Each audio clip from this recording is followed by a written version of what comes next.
I've seen, in a clinical sense, working as a therapist, writing help young people in a number of ways, that ability to take what is inside oneself and bring that to the cognitive part where you can think about, wow, my feelings are this, is an incredible gift that we can give young people.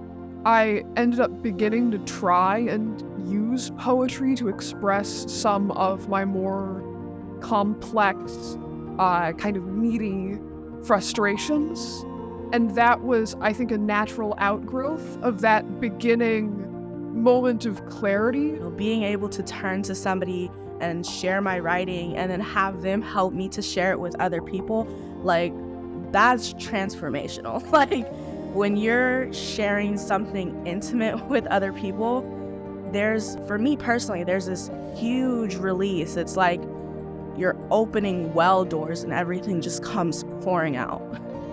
We say safe space a lot in the fields of working with youth and youth development and youth empowerment, but you don't understand what that means until you actually create a safe space where maybe you're the only adult in the room with them that isn't related to them, that doesn't have some sort of authority or dominion over them, and you go, have at it, say what you need to say.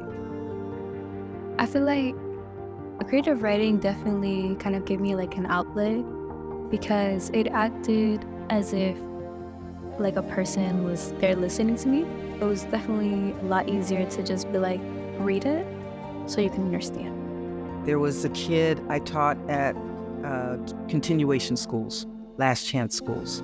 And there was a kid that would come into my class and get thrown out more often than not, because he would be the one that would sit in the back of the class, and he had two modes of operation. He was either class clown or class distraction, this one.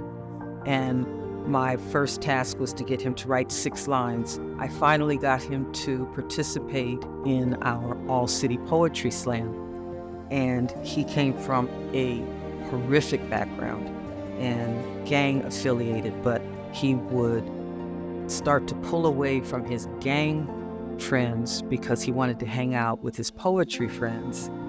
And the night that he competed in the finals of the All-City Poetry Slam, something came together. He was in a competition with kids from schools with amazing amounts of resources and abilities, but he had this ground up, rose from the concrete story that he wanted to tell. And at the end of the first round, the top 2 scorers were the one student, the privileged student, and this kid.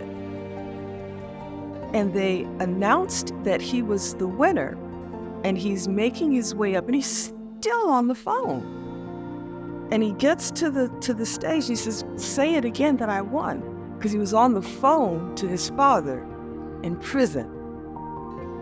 And his dad got to hear him and hear the culmination of his journey, that he made the decision to turn away from something that was going to ruin his life and turn to something that literally changed his life. He later became a poet that created a piece that was featured in the Journal of American Medicine.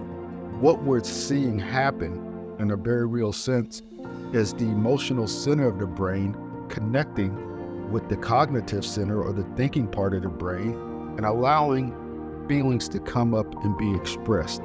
And sometimes the most important thing for the adults who are supporting is to be quiet. We're not just talking about how to fund hospital beds or daycare. No, this is about investing in individuals. Creative writing is breathing. It's life, it's expression.